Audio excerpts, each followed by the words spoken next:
Hello दोस्तों, आज की कहानी है गरीब वर्सेस अमीर का करवा चौथ। सीमा ने किराए का फ्लैट 2 दिन पहले ही बदला था।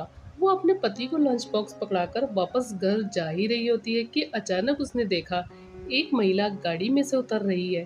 प्रिया, पहचाना? मैं सीमा। याद आया? सीमा, अच्छा हाँ याद आया, हम दोनों एक ही क्लास में पढ़ते थे। और बताओ कैसी हो? और पहले तो तुम्हें कभी नहीं देखा। हाँ, वो मेरे हस्बैंड की नौकरी की वजह से हमने ये फ्लैट किराए पर लिया है। अभी 2 दिन पहले ही आए हैं। मुझे ये तो पता था कि तुम्हारी शादी भी इंदौर में हुई है, पर हम इतने पास में रहेंगे ये नहीं पता था। अच्छा अच्छा, चल मिलते हैं फिर। चल ठीक है, फिर आराम से बात करेंगे। सीमा और प्रिया स्कूल में साथ पढ़ती थी, पर प्रिया को अपनी अमीरी का शुरू से ही घमंड रहा, और अब तो उसकी ससुराल भी पैसों वाली थी। रामू, इनके लिए कुछ जूस या चाय वगैरह दो। क्या लोगी? अरे चाय वगैरह तो मैं खुद ही बनाकर पी लूंगी, मेरी सहेली का ही तो घर है। मैं तो तुझे ये आम का अचार देने आई थी, मेरी सास ने गांव से भेजा है। वो हर साल सीजन में मेरे लिए गांव से अचार बनाकर भेज देती है। ये ले प्रिया। सीमा, हमारे घर में अचार कोई भी नहीं खाता, और वैसे भी मेरे पति ये देखकर गुस्सा करते हैं और ऑयली फूड खाने से मना करते हैं। चल कोई नहीं, जब मन हो तब खा लेना। अच्छा मैं चलती हूँ। अरे वो राजेश ऑफिस से आ गए होंगे तो देख रहे होंगे कि मैं कहाँ चली गई। मैं शाम को आते समय मैं ना दिखूं तो घबरा जाते हैं। फिर प्रिया अपने नौकर से कहती है, रामू ये अचार अपने घर ले जाना, और हाँ ये मेज और सोफा अच्छे से साफ कर देना। जरा सी भी मिट्टी दिखी तो तुम्हारे साथ गुस्सा करेंगे। प्रिया अपने कमरे में चली जाती है। करवा चौथ आने वाला था। सीमा राजेश से कहती है, राजेश देखो, अगर मैं ये साड़ी आने वाले करवा चौथ पर पहनूं तो कैसी लगेगी? तभी उसका पति कहता है, सीमा तुम भी क्या सोचती होगी? कैसा पति मिला है, किराए का घर, ऊपर से खुला खर्चा भी नहीं दे पाता, और तो और तुम्हारे लिए नई साड़ी भी नहीं ले सकता।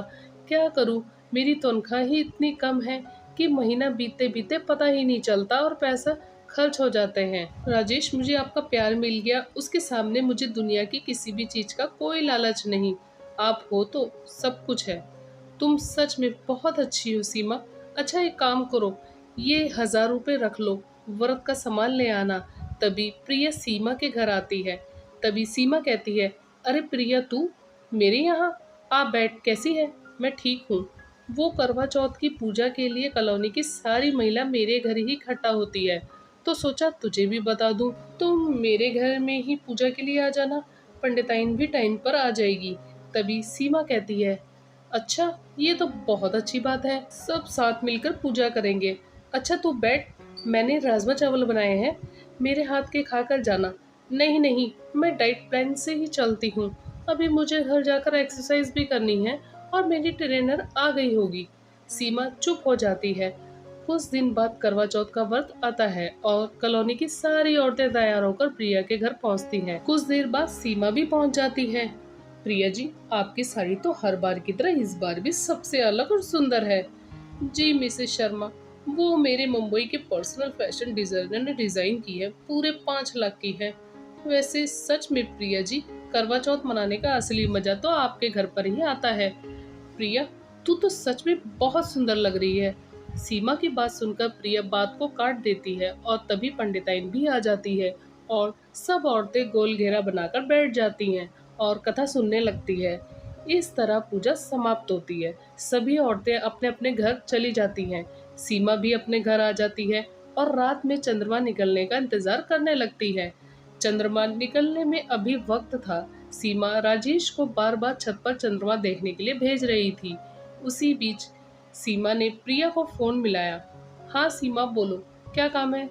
और विनय जी तो आ गए होंगे, अब बस कुछ ही देर में चंद्रमा निकलने वाला है। मेरा तो प्यास के मारे गला ही सूख रहा है। तू भी मेरी छत पर ही आ जा, हम साथ मिलकर पूजा करेंगे। नहीं सीमा, अभी विनय आए नहीं हैं, उन्हें कुछ जरूरी काम है, इसलिए वो अभी ऑफिस में है। तू चिंता मत कर, आ जाएंगे। और उन्हें भी पता है कि आज करवा चौथ है और तूने उनके लिए व्रत रखा है, इसलिए उन्हें भी तेरी चिंता होगी। तू परेशान मत हो। कुछ देर बाद चंद्रमा निकल आता है और सीमा चंद्रमा की पूजा करती है और राजेश के हाथों से पानी पीकर अपना व्रत खोलती है। कुछ देर बाद वो राजेश से कहती है, राजेश ये पूरी और छोले की सब्जी मैं प्रिया को देकर आती हूँ। अब जब बराबरी में ही रहते हैं तो एक दूसरे का साथ निभाना अच्छा लगता है। अरे दरवाजा तो खुला है। अरे प्रिया, ये तो बेहोश है। अरे ये जमीन पर कैसे गिरी? सीमा राजेश को बुलाती है। वह डॉक्टर को लेकर आता है। तब तक प्रिया थोड़ा होश में आ जाती है। देखिए, इन्हें थोड़ा लिक्विड देना होगा। पानी की कमी की वजह से तबीयत और खराब हो जाएगी। प्रिया, 2 घूंट पानी के ले ले, नहीं तो तेरी तबीयत बिगड़ जाएगी। नहीं, जब तक विनय अपने हाथ से पानी नहीं पिलाएंगे तब तक मैं अपना व्रत नहीं खोलूंगी।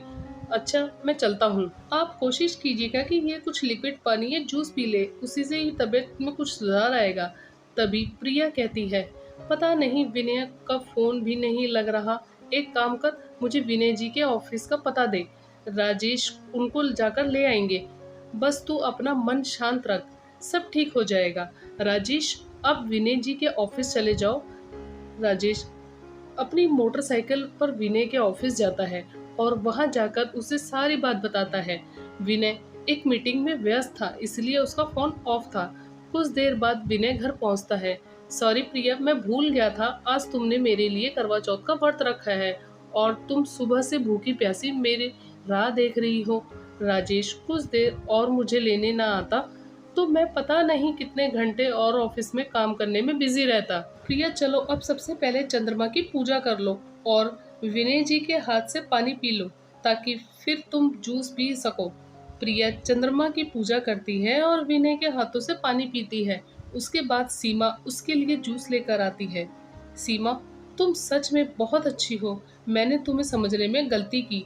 तुम्हारा दिल सच में बहुत बड़ा है। आपका भी बहुत बहुत धन्यवाद राजेश जी, आपने मेरे लिए इतना कुछ किया। दोस्तों, आपको ये कहानी कैसी लगी कमेंट करके ज़रूर बताएं।